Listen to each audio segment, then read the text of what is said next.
Christ alone, my hope is found. He is my light, my strength, my song. Estaremos abarcando Efesios capítulo 4 del verso 31 al 32. Hoy vamos a terminar el capítulo 4. Y me gustaría meditar en algo, y es precisamente en la palabra piedad. Nosotros hemos escuchado muchas veces la palabra impiedad, ¿cierto? Impiedad significa una persona que no tiene temor de Dios y por eso actúa de una manera pecaminosa, ¿ok? De hecho, impiedad significa falta de piedad.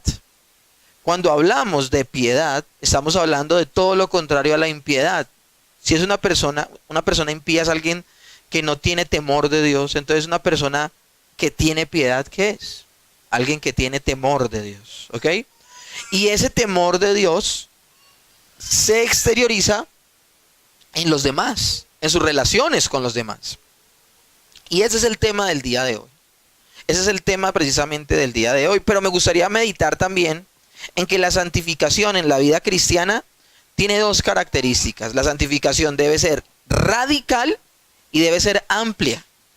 Y voy a explicar esos dos puntos.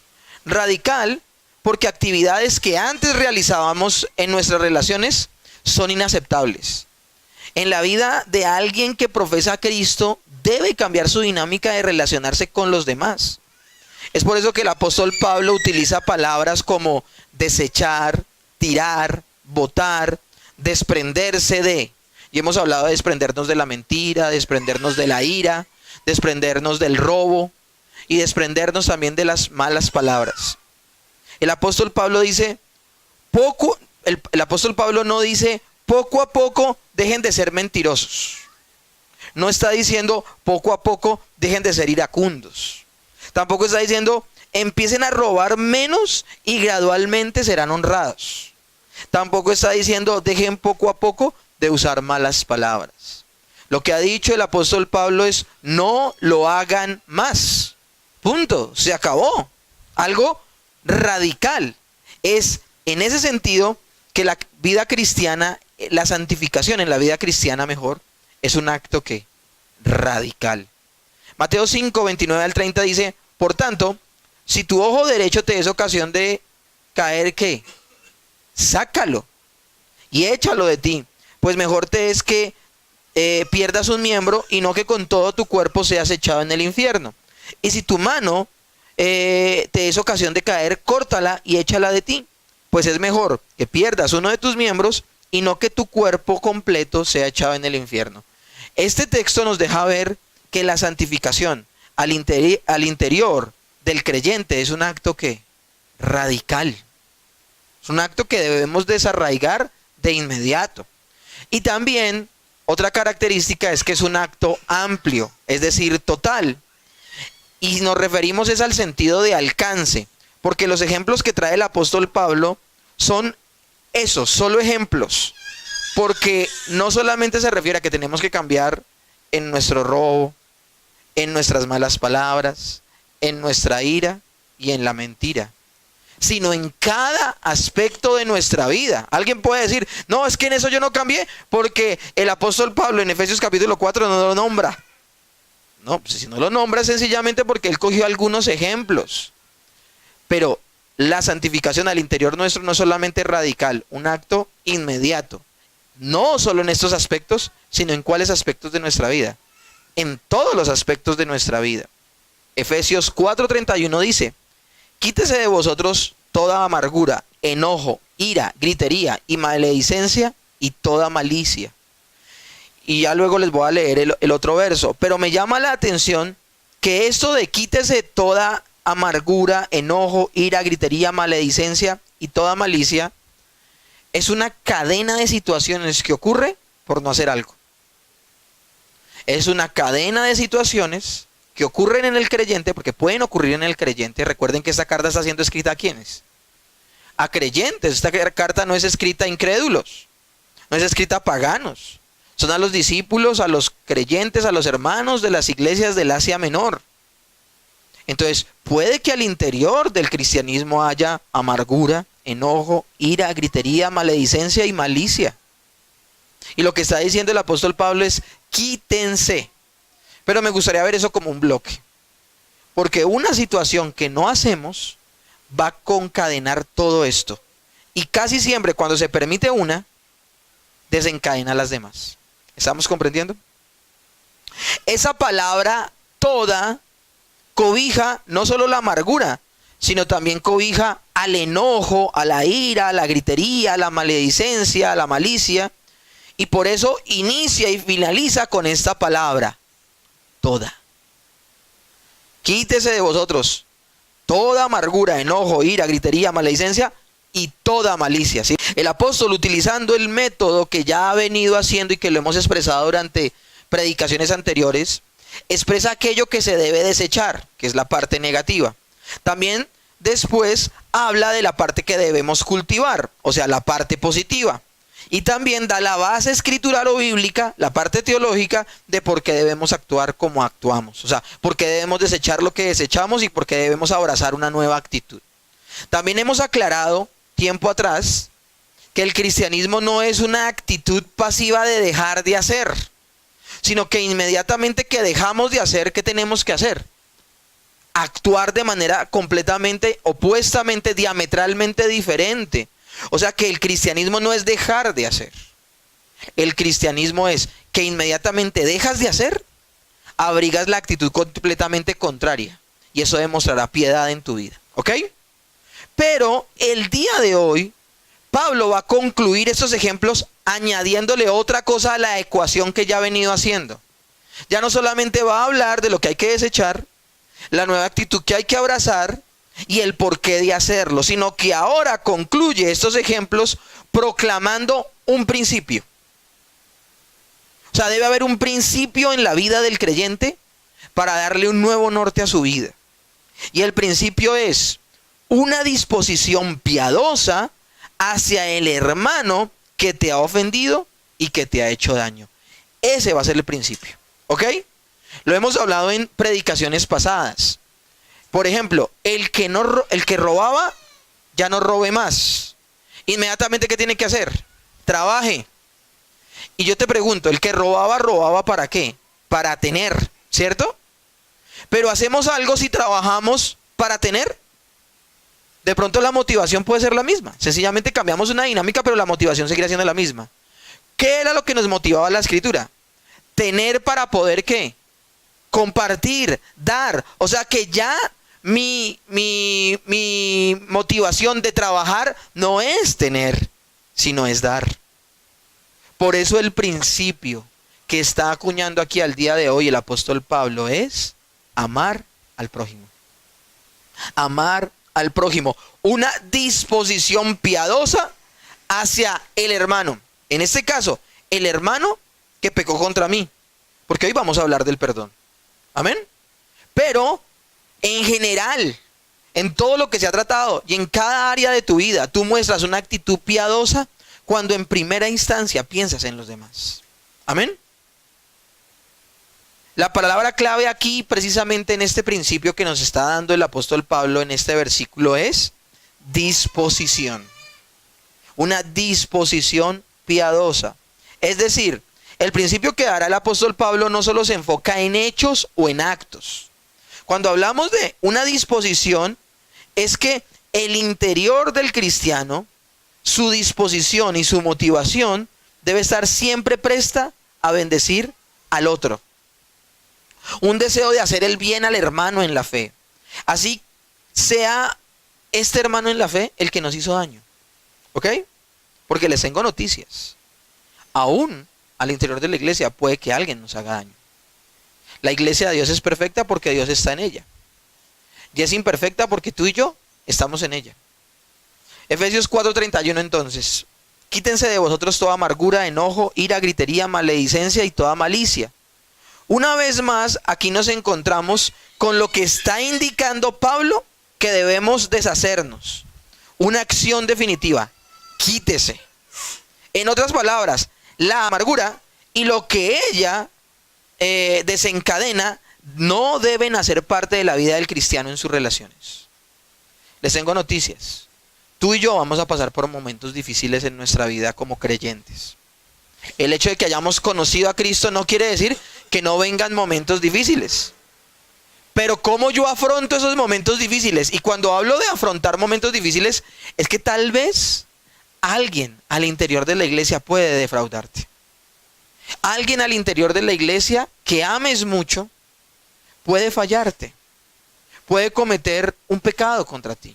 ¿Ok? La pregunta del millón es: ¿cómo vas a reaccionar ante esa situación? ¿Vas a echar mano de la amargura? Quítese de vosotros toda amargura. La palabra amargura viene del griego pikiria y significa tener un espíritu agrio. Es el ser resentido que se niega a la reconciliación. Eso es la amargura. El ser interior resentido que se niega a la reconciliación. Ha masticado el dolor que le ha producido eso que le han hecho, y ese dolor que ha masticado y masticado lo ha llevado a envenenarlo. El amargado pasa su vida lamentándose por la ofensa que recibió, compadeciéndose a sí mismo y alimentando el oído hacia aquel que le propinó tal ofensa. O sea, recuerda las palabras que lo ofendieron. ¿A ustedes nunca les pasó que estando en el mundo los dejó, por ejemplo, la novia o el novio, y preciso uno ponía las canciones más tristes? La canción con la que estuvimos ese día en el parque y donde me dijo que siempre me iba a ser fiel, y ahora el desgraciado salió infiel, o la desgraciada salió infiel. Pero yo la ponía porque eso producía más dolor. O sea, yo les digo, eso es de locos. ¿Saben qué es lo triste? Que a veces se presenta al interior del cristianismo, al interior de la iglesia. Y es que me dijo, y es que me maltrató. Y se lleva uno la ofensa para la casa y le pone play y replay y replay y replay. Ahora, eso hace que nos compadezcamos a nosotros mismos. Aún la persona amargada, los eventos más dulces y agradables, buenos que puede pasar en su vida, los envenena por esos recuerdos. Ve todo negativo. Puede ver la obra de arte más espléndida, un amargado, pero la verá con defectos. Siempre está señalando las dificultades, los defectos, las faltas, las imperfecciones. Nunca señala lo bueno. Y este estado llega a su cúspide con todos esos elementos que hemos leído en el pasaje, porque la amargura produce todo lo que hemos nombrado. Ahora, la persona está en dicho estado porque ha alimentado el dolor que le han propinado a su ser. Pablo está diciendo: un cristiano no puede estar en esa condición. O sea, que un cristiano esté en esa condición es un acto pecaminoso. Ustedes se acostumbraron a vivir así, tal vez, dice Pablo, palabras más, palabras menos. Cuando no tenían el Espíritu Santo era válido que se comportaran así. Pero ahora no puede ser, porque el Espíritu Santo se le llama como el Consolador. Yo no puedo vivir de esa vida, de esa manera, si en verdad soy un creyente. Porque cuando alguien me hiera, ¿quién está en mí y sanará mi corazón? El Espíritu Santo de Dios. Alguien podría expresar lo siguiente: es fácil decir usted eso porque no le hicieron lo que a mí me hicieron. Es fácil lo que usted está diciendo, pastor, para usted. Pero es que como a usted no fue a la que violaron desde pequeñita. Es fácil decirlo para usted, pastor, pero como usted no fue el que lo dejó su marido con 2 hijos y se fue con otra. Es fácil para decirle usted, pastor, cuando no fue su hermano el que lo engañó en un negocio y se le llevó toda la plata. Es fácil decirlo para usted, pastor. Y es verdad, hay circunstancias muy dolorosas que traen a la vida dolor profundo. Es verdad, pero eso no es una base para vivir en pos y en base de dicho dolor. El evento no puede demarcar la forma de ahí en adelante en la que vamos a vivir. Ahora vivimos es en pos de Dios, no es en pos de nuestras circunstancias, no en pos de idolatrar lo que alguien me hizo o no me hizo. Y hay que tener en cuenta algo. Siendo la amargura literalmente un cáncer que consume y carcome nuestras relaciones, la amargura tiene un ciclo de desarrollo. O sea, la amargura no sale porque sí, ya. La amargura, cuando brota la amargura, no se va a quedar ahí nomás. Va a crecer y va a contaminarlo todo. Y la amargura es altamente contagiosa al interior de la iglesia, si alguien la permite. No solo se queda matándose a sí mismo por dentro el amargado, sino que ella se expresa en enojo, en ira, en sentimientos peligrosos que se desahogarán con el prójimo. Mateo 5, 21 al 22 dice: oísteis que fue dicho de los antiguos, no matarás, y cualquiera que matare será culpable de juicio. Pero yo os digo que cualquiera que se enoja contra su hermano será culpable de juicio. Una persona amargada, tristemente, terminará desahogando su amargura con el prójimo. El enojo y la ira, anidadas en nuestro ser, no es algo liviano en la vida de un cristiano. Es algo que tú y yo no podemos tolerar. Pablo ya nos ha dicho: airaos, pero no pequéis. No se ponga el sol sobre vuestro enojo, ni le des lugar al diablo. Es decir, él nos está diciendo: resuelvan rápidamente los problemas que tengan entre prójimo y prójimo, ¿ok? Esto no solamente aplica con mi esposa, aplica también con la persona que se sienta a tu lado. Pero aquí estos sentimientos de amargura precisamente son resultado de que no solucionaste la cuestión pronto, no la hablaste pronto, de haber rumiado el dolor por mucho tiempo. Y aquí viene un ciclo continuo, y el enojo y la ira se expresan en la violencia. ¿En qué? En la gritería. Primero viene la amargura, luego viene el enojo. Ese enojo va a producir en ti que vas a verbalizarlo de manera que violenta.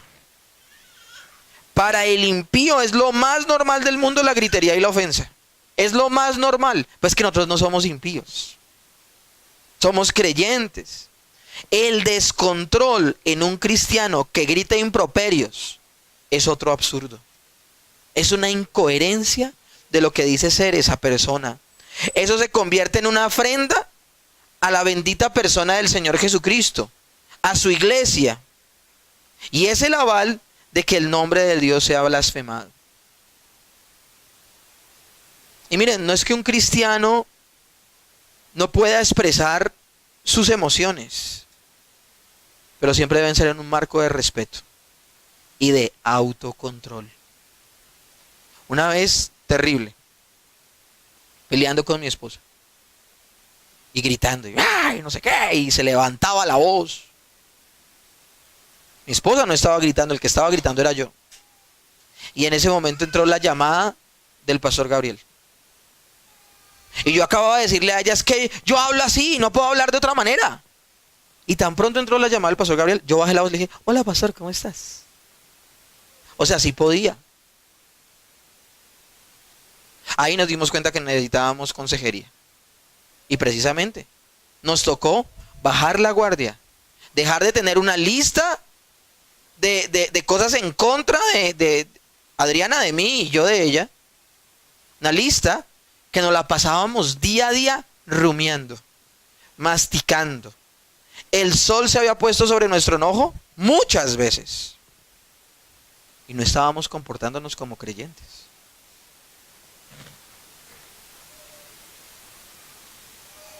Pero si ¿cómo puede suceder esto?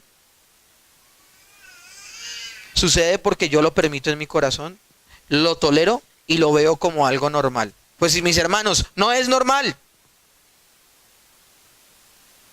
Y no es normal. Y así como les he dicho que la amargura, el enojo, produce gritería, de la gritería a la maledicencia solo hay un pasito. ¿Qué es maledicencia? Ya empiezan palabras fuertes, ya empiezan groserías, maldición. Yo les pregunto a ustedes una cosa. ¿Está bien que un cristiano diga palabras de grueso calibre? ¿Groserías? Pues tampoco está bien que grite. Pues tampoco está bien que se enoje y su enojo le dure mucho tiempo. Y no está bien que esté viviendo una vida amargada. Cuando se realiza un estudio de lo que los salmos dicen, nos vamos a sorprender la cantidad de veces que los salmistas tratan sobre la calumnia y el daño que les están haciendo. El salmista se desahoga. Por ejemplo, Salmo 4, 1 al 2. Respóndeme cuando clamo, oh Dios de mi justicia. Cuando estaba en angustia, tú me hiciste ensanchar. Tu misericordia proviene de ti y oye mi oración. Hijos de los hombres, ¿hasta cuándo volveréis mi honra en infamia? ¿Amaréis la vanidad y buscaréis la mentira? Y termina ese pasaje diciendo, Selah. Esta gente no se llenaba de amargura. ¿Saben qué hacía esta gente? Se desahogaba en Dios. Salmo 109 del 1 al 3. Oh Dios de mi alabanza, no calles, porque boca de impío y boca de engañador se han abierto contra mí. Han hablado con mi lengua, de mí con su lengua mentirosa. Con palabras de odio me han rodeado y pelearon contra mí sin causa. Yo no veo una persona que se queda rumiando su dolor, que se queda masticándolo y deguyéndolo. Veo una persona que se desahoga en Dios. Amén. Y una persona que sí, puede que le esté produciendo tristeza y tal vez hasta en un punto vemos en algunos salmos amargura. Pero detienen la cosa, no la permiten como creyente y se desahogan en el Señor. Tan dañina es la calumnia y el chisme que Dios en su ley la relaciona con atentar contra la vida misma de la persona. Levítico 19:16 dice, no andarás chismeando entre el pueblo, no atentarás contra la vida de tu prójimo, lo digo yo, Jehová. Miren cómo es de delicado el chisme. No sé si a ustedes les ha pasado, ven una lista de pecados: asesinato, violación, robo, asesinato, y ven chisme, inmediatamente en nuestra naturaleza caída lo vemos menor. No sé si les pasa. Automáticamente vemos, ay, ¿y el chisme ahí? O sea, porque siempre lo hemos visto como una categoría menor. Pues en el Antiguo Testamento, en Levítico, dice, no andarás chismeando entre tu pueblo, no atentarás contra la vida de tu prójimo. O sea, miren lo grave que es. O sea, Dios sabe lo grave que es que alguien haya lanzado un improperio contra ti. Dios sabe lo grave que es una situación donde tú fuiste vulnerado y aún al interior de la iglesia. Dios lo sabe. Pues derrama tu corazón delante de Él y no por amargura caigas en lo que criticas. Porque el amargado se amarga tanto que termina hablando de la manera más terrible a los demás y haciendo lo que le hicieron. ¿Lo están comprendiendo?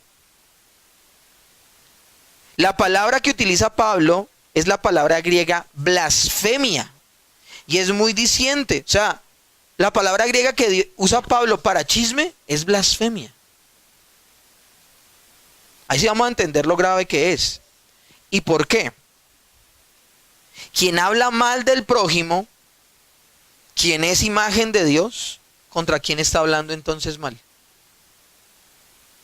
Vuelvo y repito. Si alguien habla mal en contra de un hijo de Dios, y ese hijo de Dios es la imagen de Dios, entonces esa persona que está hablando mal de ese hijo de Dios, ¿contra quién está hablando mal? Contra Dios mismo. Por eso el chisme es ¿qué? Una blasfemia. Listo, alguien lo hizo contigo. Listo, te hirieron, te lastimaron profundamente. Y lo más terrible, fue un hermano en la fe. ¿Qué vamos a hacer? Aquí el problema es, ¿qué pasó? No, el problema es, ¿qué vamos a hacer? ¿Te vas a llenar de...? O sea, ¿eso te va a dar a ti el aval de llenarte de amargura? ¿De llenarte de enojo? ¿De llenarte de gritería y terminar maldiciendo? O sea, ¿terminar qué? ¿Blasfemando como te blasfemaron? ¿Ese será el camino? Este es el ciclo. Se progresa desde una actividad de resentimiento interno, a través de su arrebato e indignación y rabia que parece que hirviera dentro de ti. Se llega a los gritos en público y se recurre a la lengua abusiva, y a la maldición. ¿Están comprendiendo el proceso? Por eso Pablo dice toda amargura, enojo, gritería y maledicencia, toda salgan de ti. Todo esto es alimentado por una cosa. Y es con la que termina el pasaje del verso 31. Toda malicia. La perversa inclinación del pensamiento es la malicia. El impulso, el motivante de afectar al otro, al que me ha hecho una injuria, es la intención de la venganza. Verbalicémoslo. Términos como esto. Yo no me quedo con esa. Ya verá. Yo no me quedo con esa. Me va a sacar la espinita. ¿Esos dichos son qué? Esos dichos precisamente son la malicia que nos lleva a amargarnos, a enojarnos, a gritar y a qué más? A maldecir. Pastor, malicia al interior del creyente, ¿sí? ¿Qué descripción la que hace Pablo de cómo son las relaciones del impío cuando ha sido afrentado? Porque les aclaro, son las actitudes del impío, no de la persona piadosa. O somos o no somos, mis hermanos. O somos o no somos. Ahora, si tú estás pensando que esta descripción no tiene que ver nada contigo, quiero que te despiertes. Ese eres tú y ese soy yo sin la acción del Espíritu Santo. No nos sobrevaloremos. Esta es una radiografía de lo que el hombre impío, el hombre pagano, en su deseo de retribución, quiere hacerle a su prójimo. Me la hizo, yo se la voy a hacer. Y es difícil creer que los creyentes actúen de esa forma, pero lo hacen. Y por esto Pablo advierte contra esa acción. Pablo, direccionado por el Espíritu Santo, aún le cuenta a Tito en torno a lo que debe enseñar respecto a esto. Tito, capítulo 3, verso 2 al 3 dice: que a nadie difamen, que no sean pendencieros, sino amables, mostrando toda mansedumbre para con todos los hombres. Porque nosotros también éramos en otro tiempo insensatos, rebeldes, extraviados, esclavos de concupiscencias y deleites diversos, viviendo en malicia y envidia, aborrecibles y aborreciéndonos unos a otros. Bueno, que eso haya pasado en el mundo, pues éramos seres naturales, pero al interior de la iglesia. Y si tu hermano actúa de manera maliciosa y de manera incorrecta contigo, ¿tú lo seguirás en su desvarío?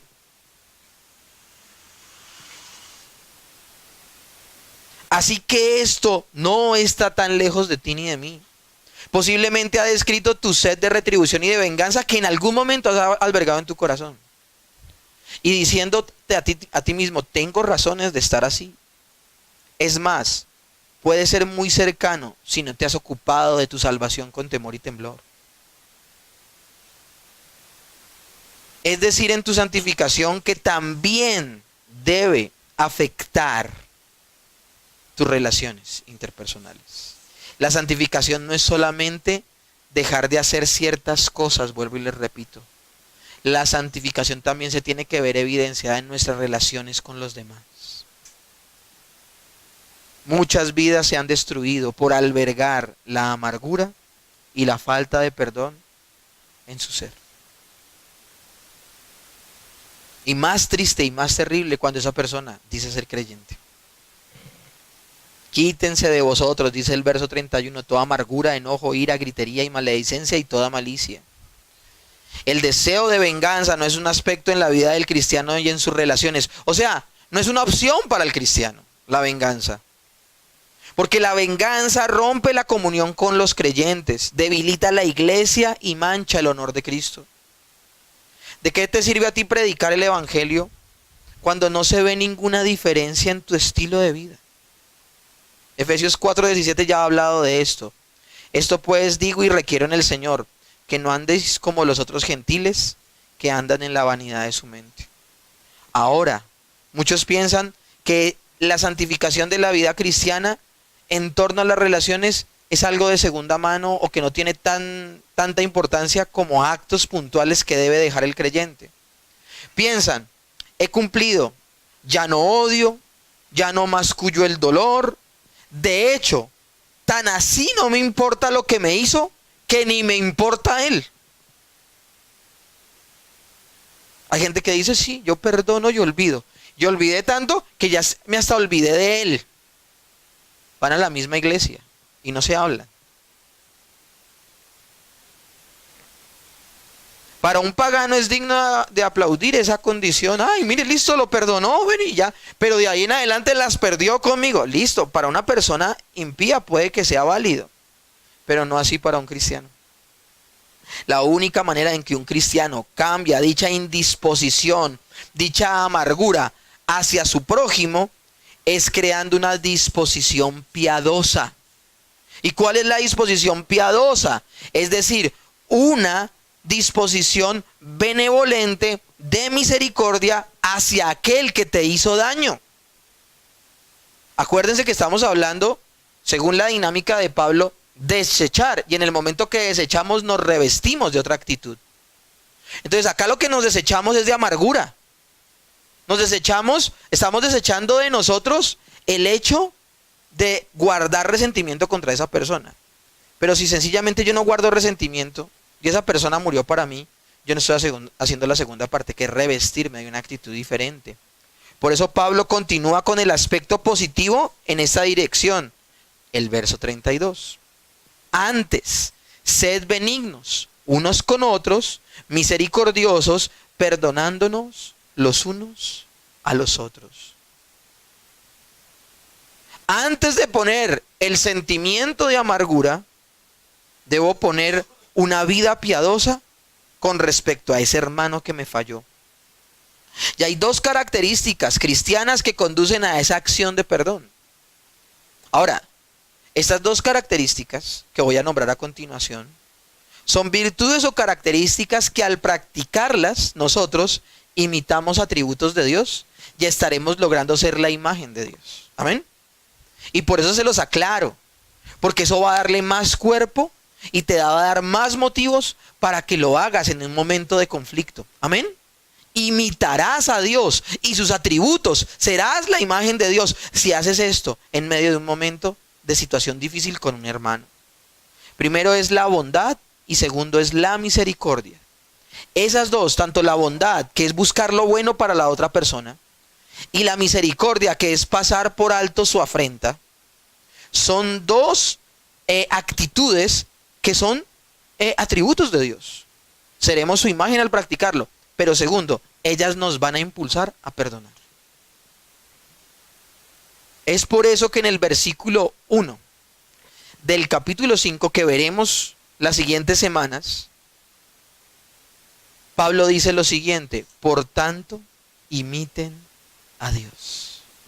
¿Sí en lo bonito de la predicación expositiva? ¿Cómo podemos ver la intención con la que escribe Pablo?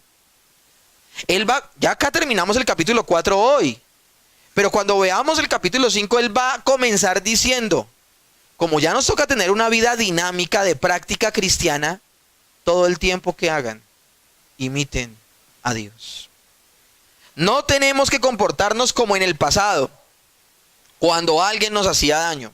Ahora somos participantes de la naturaleza divina. Y esto es gracias a ¿qué? ¿Por qué somos participantes de la naturaleza divina? ¿Por qué? Sí, pero ¿por qué podemos imitar a Dios? ¿Por qué podemos imitar a Dios? Sí, todo esto lo hemos adquirido por gracia, pero por una razón podemos imitar a Dios, porque antes no lo podíamos imitar, por más que quisiéramos. El hombre natural no quiere ni puede. ¿Por qué puede el cristiano imitar a Dios? ¿Qué es nacer de nuevo? El Espíritu Santo mora en nosotros. Sí podemos. ¿Me comprenden? Sí, porque alguien puede decir, imitar a Dios. No, la bobadita. ¿Quién puede imitar a Dios? ¿Saben quién puede imitar a Dios? solamente aquel que habita Dios dentro de él. Y ese es el creyente. Ser bondadosos, misericordiosos y perdonadores, eso es el verdadero poder de Dios. Eso es el verdadero poder. El verdadero poder de Dios no es levantar muertos. El verdadero poder de Dios no es noches de gloria y que salga saltando a alguien que era paralítico y ahora es sano. Ese no es el verdadero poder de Dios. Que en muchas ocasiones es una falacia y una mentira. Gente simulando sanidades. El verdadero poder de Dios, uno, es cuando una persona pasa de muerte a vida. O sea, el nuevo nacimiento es poder de Dios. La regeneración es poder de Dios. Y segundo, poder de Dios, la santificación. Que una persona cambie sus viejos hábitos y en lugar de odiar, ame. Y en lugar de vengarse, perdone y pase por alto la ofensa. Eso es el verdadero poder de Dios. Esas son las verdaderas manifestaciones del Espíritu Santo en la vida del creyente. Romanos 8:11 dice: y si el Espíritu de aquel que levantó a Jesús de entre los muertos mora en vosotros, el que levantó de los muertos a Cristo Jesús vivificará también vuestros cuerpos mortales por su Espíritu que mora en vosotros. Ese pasaje, ¿saben de qué está hablando? De que tú puedes ser como Cristo.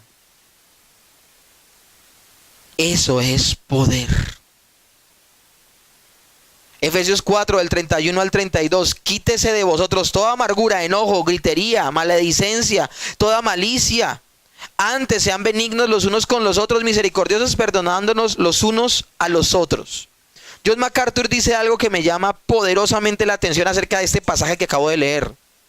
La primera son vicios naturales. Lo que sigue son virtudes sobrenaturales. Lo más natural. No hay cosa más natural en un ser humano que esté amargado, que esté enojado, que tenga ira, que grite, que maldiga y que albergue en su corazón la malicia. Pero algo sobrenatural es que una persona sea benigna con las demás personas, misericordiosa y perdonadora. Cuando una persona hace eso, está actuando del poder de Dios sobre esa persona. Como ya lo expusimos antes, el abandonar la maligna disposición de palabras, acciones y maldiciones mencionadas en este pasaje, de inmediato nos lleva a adquirir y desarrollar virtudes opuestas. Y desarrollar y actuar con esas virtudes opuestas solo lo podemos hacer en el poder de Dios. Amén. Por eso solo lo puede hacer un creyente. Cuando tú alegas con tu esposa y de tu boca salen las palabras que saldrían solamente de un soldado enojado, eso no es nada maravilloso. Cualquier marido de esta época se comporta así. Si tu mujer, al tener una discusión o un inconveniente con tu marido, lo menosprecias y trapeas literalmente el piso con él, no estás haciendo nada extraordinario. Te estás comportando como cualquier mujer natural del mundo. Pero, oh marido y oh esposa, si tus palabras blandas aquietan al corazón airado, porque te aseguro que lo harás en el poder del Espíritu Santo de Dios. Amén.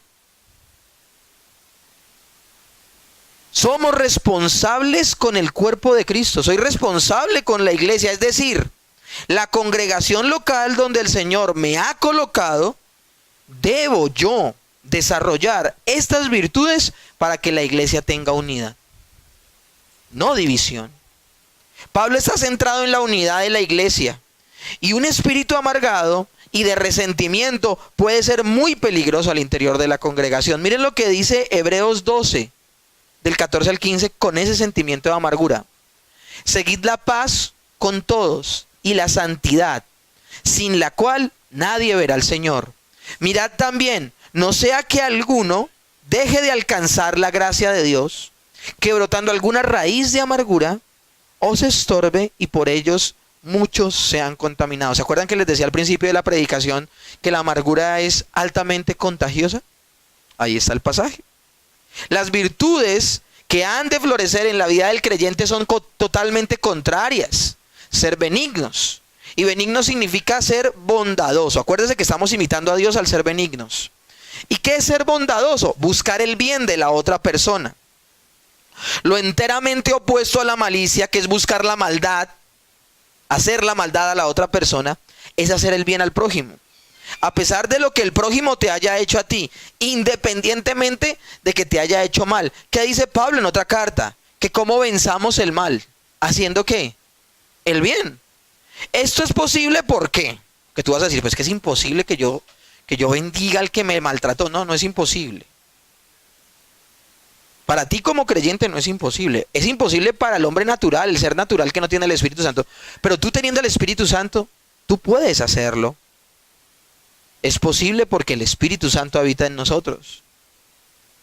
Y el Espíritu Santo me direcciona y me impulsa a vivir como el Señor Jesús vivió. ¿Ustedes recuerdan al hombre que Pedro le quita la oreja? Malco. Inmediatamente Pedro le quita la oreja. Jesús se la recompone. ¿Por qué? Porque Jesús es bondadoso. ¿Cómo es que cura al que lo está arrestando? Yo antes predicaba mal ese pasaje, ¿saben? Pero como muchos pasajes prediqué mal antes. Y yo antes decía, mire, Malco, después de que fue sano, no aparece más en el pasaje. Eso, y yo empezaba a hacer una doctrina de algo que no dice la Biblia. O sea, yo hablaba donde la Biblia guardaba silencio. Y ahí decía yo, y Malco, tal vez por haber sido curado, se arrepintió y conoció que el Señor era santo. Y creaba toda una película de algo que no dice la Biblia. ¿Saben realmente qué ocurrió? Ocurrió que el Señor le sanó la oreja a Malco y Malco siguió cumpliendo su orden. Lo arrestó y lo llevó. ¿Me están comprendiendo? ¿Cómo actuó Jesús con este hombre? ¿Ese hombre merecía que el Señor lo sanara cuando lo está arrestando y lo está llevando a la muerte? No. Pero ¿cómo actuó Jesús con su enemigo?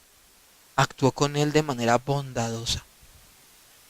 De hecho, ¿en qué momento Dios nos llama a la salvación? Estando nosotros muertos en nuestros delitos y pecados, siendo que enemigos de Dios y por naturaleza hijos de ira, dice Efesios. O sea que éramos ¿qué? Enemigos de Dios. ¿Y saben qué hizo Dios con nosotros? Se comportó bondadosamente con nosotros y mereciéndonos lo malo, nos dio lo bueno y lo mejor que tenía, que era su Hijo. Cuando tú veas que surge en tu ser el deseo de algún mal hacia otro, para aquel que te ha hecho mal, y tú dices, tengo razones suficientes para hacer lo malo, yo te digo algo, como creyente tú debes tener miedo. Teme cuando permitas esos sentimientos en tu interior. Cuando tú digas, uy, es que se lo merece y voy a hacerle esto y esto. ¿Tú eres creyente? Si piensas de esa manera, ten miedo, porque no está actuando en ti el Espíritu Santo de Dios, sino está actuando en ti la mano de Satanás. La mano de tu Señor cura. La mano con la que tomó Pedro esa espada y le bajó la oreja a Malco era la mano de Satanás. Y no estoy diciendo que no fue Pedro, fue Pedro. Fue Pedro. Que no quiero excusarlo como si es que un espíritu me tomó. No, somos responsables. Tristemente ahora la gente se acerca a las iglesias para buscar liberación, no arrepentimiento. No, no me refiero a eso. Pero tus actos, ¿qué reflejan? Tus actos reflejan que eres hijo de Dios. Arrepiéntete de haber pensado eso, de pensar mal contra alguien. Y pídele a Dios que te dé bondad. Ser benignos literalmente significa ser útiles. Ser útil a tu enemigo. Cuando veas a tu enemigo en una necesidad, séle útil. Eso es amarlo, eso es ser benigno, eso es ser bondadoso, eso es ser útil. ¿Y por qué debo actuar así? Porque ya no eres un impío, ya no eres un pagano, ya no eres un gentil. Ahora estás revestido de Cristo. ¿Y no ese es el camino que recorre tu existencia? ¿No eso es a lo que estás apuntando? ¿No dice acaso Romanos 8:29 que Dios nos predestinó desde antes de la fundación del mundo para ser hechos a la imagen de su Hijo? ¿No dice acaso Gálatas 2:20, con Cristo estoy juntamente crucificado y ya no vivo yo, mas Cristo vive en mí? Y si es así, ¿por qué entonces nos sorprendemos de este camino que debemos seguir? El camino que tenemos delante de nosotros es el camino a negarnos a nosotros mismos. ¿Por qué seguimos peleando nuestro derecho a ser nosotros mismos cuando ya no nos pertenecemos? Dejamos de ser esclavos del pecado para ser ahora esclavos voluntarios ¿de quién? De Cristo. Mateo 5, 44 al 48 dice, pero yo os digo, amad a vuestros enemigos, bendecid a los que os maldicen, haced bien a los que os aborrecen y orad por los que os ultrajan y os persiguen, para que seáis hijos de Dios, vuestro Padre que está en los cielos, que hace salir el sol sobre buenos y malos y hace llover sobre justos e injustos, porque si amáis a los que te aman, ¿qué recompensa tendréis? ¿No hacen también así los mismos publicanos? Y si saludáis a vuestros hermanos solamente, ¿qué hacéis de más? ¿No hacen también eso los gentiles? Sed pues vosotros perfectos, como vuestro Padre que está en los cielos es perfecto. Nos comportamos como verdaderos cristianos cuando ante una falta perdonamos y respondemos ese mal con bien. Y segundo, no solo tenemos que ser bondadosos, sino que misericordiosos, es decir, compasivos. Y esta es una parte que tiene que ver con las entrañas, con mi interior. Eso significa literalmente ser bueno desde las entrañas. Es decir, misericordioso que va más allá de la benignidad y de hacer actos buenos. Porque yo puedo ser una persona que hace actos buenos en el exterior para tramar a todo el mundo. Pero misericordioso es que esos actos buenos salen de lo profundo de mi corazón. Desde lo profundo de mi corazón quiero hacer bien con esa persona que me falló. Tiene que ver con un sentimiento positivo hacia aquel que me ha ofendido.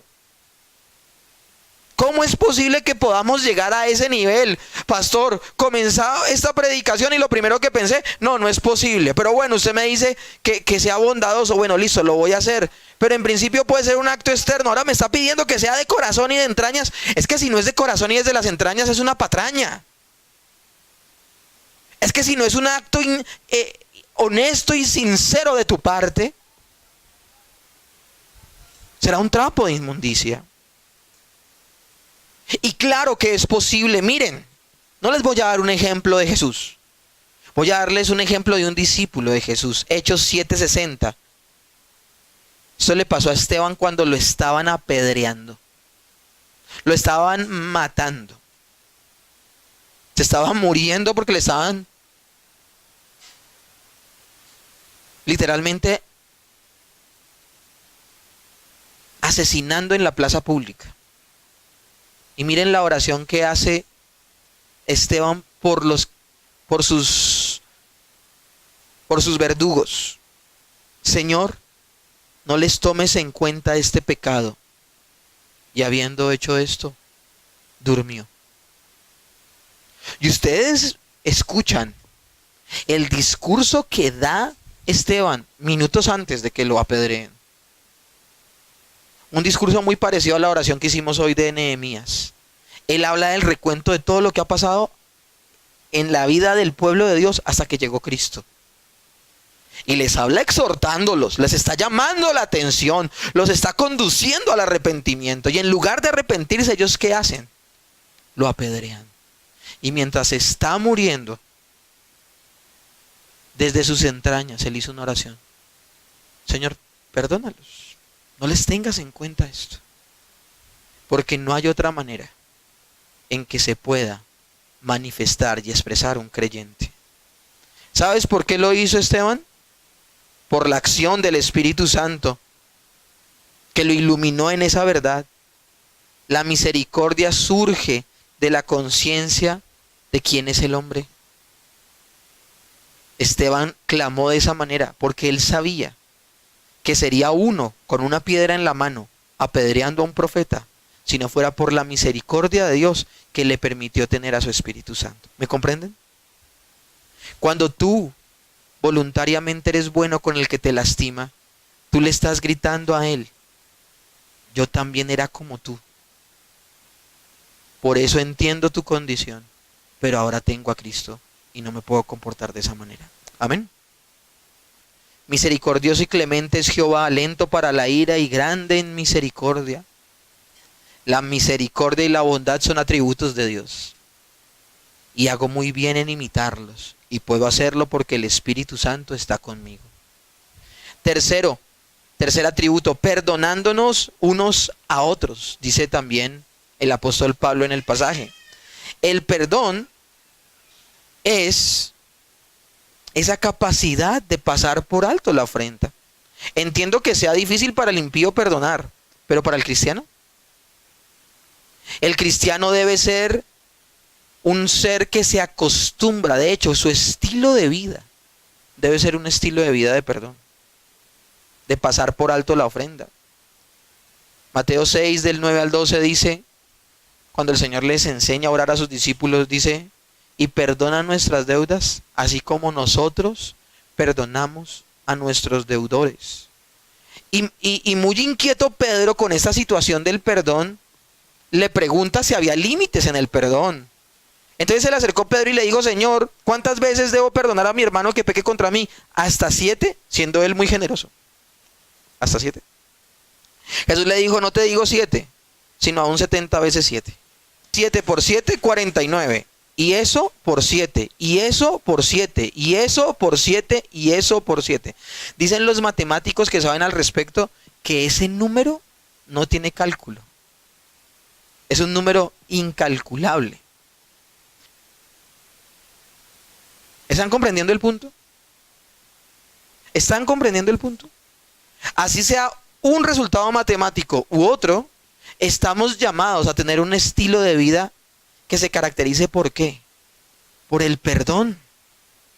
El perdón debiera ser lo más común en nosotros, porque nosotros mismos somos el resultado del perdón. Hemos sido perdonados de haber pecado contra el Señor del universo. Por eso esta exhortación con la que Pablo finaliza esta sección da la razón teológica del por qué desechamos de nuestra vida la amargura y por qué generamos una disposición piadosa ante los demás.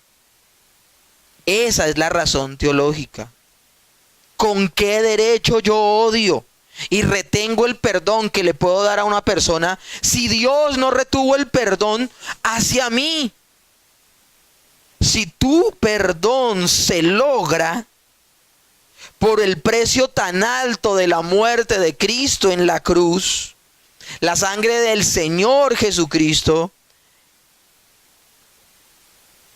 la persona que realmente no perdona, realmente no ha entendido el sacrificio de Cristo en la cruz del Calvario por él. Y si no lo ha entendido y no lo prodiga a otros, muy seguramente no es salvo. Termino con este pasaje. Mateo 18, 23 al 35. Por lo cual el reino de los cielos es semejante a un rey que quiso hacer cuentas con sus siervos. Y comenzando a hacer cuentas le fue presentado uno que le debía 1000 talentos. A este, como no pudo pagar por obvias razones, ordenó a su señor venderle y a su mujer y a sus hijos y todo lo que tenía para que se le pagara la deuda. Entonces aquel siervo, postrado, le suplicó diciendo, Señor, ten paciencia conmigo y yo te lo pagaré todo. El señor de aquel siervo, movido ¿a qué? A misericordia, que es lo que el Señor nos está hablando a nosotros, le soltó y le perdonó la deuda. Pero saliendo aquel siervo, halló a uno de sus consiervos que le debía 100 denarios. Miren cómo cambia el canon. Él ni siquiera le debe un talento.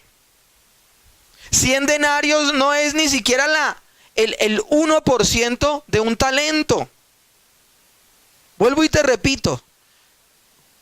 100 denarios no es ni el 1% de un talento. Y él debe 10,000 talentos.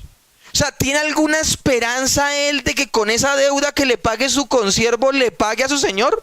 Ahora yo pregunto, ¿tenía necesidad ya de buscar plata si ya se le había saldado la deuda? O sea, él no tiene razones. Pero saliendo aquel siervo halló a su consiervo que le debía 100 denarios. Y haciendo de él le ahogaba diciendo: págame lo que me debes. Entonces su consiervo, postrado a sus pies, le rogaba diciendo: ten paciencia conmigo y yo te lo pagaré todo. Mas él no quiso, sino que fue y lo echó en la cárcel hasta que pagase la deuda. Viendo sus consiervos lo que pasaba, se entristecieron mucho y fueron y refirieron el asunto a su señor y todo lo que había pasado con este consiervo malo. Entonces, llamándole su señor, le dijo: siervo malvado, toda aquella deuda te perdoné porque me rogaste. ¿No debías hacer también tú así con tu consiervo? Como yo te tuve misericordia, ¿no la debiste haber tenido con él? Entonces su señor, enojado, le entregó a los verdugos hasta que pagase todo lo que debía.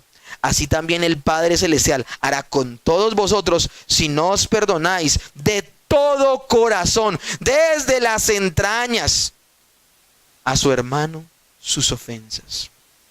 Aquel que no perdona expresa con su negativa que no ha experimentado el perdón de Dios. Sin duda, mis hermanos, la vida cristiana es la transformación de un ser vil a un ser santo y puro. Aquí Pablo ha dado algunos ejemplos de lo que éramos: mentirosos, iracundos, ladrones, de labios sucios, amargados, con ira, siendo vengativos. Pero ya no debemos ser así, mis hermanos. Ahora nos revestimos de Cristo y ese ser desecha lo que éramos antes. Ahora somos veraces, con dominio propio, ayudadores de las necesidades de los demás, que bendecimos a los demás con nuestras palabras y sobre todo, bondadosos, misericordiosos y perdonadores.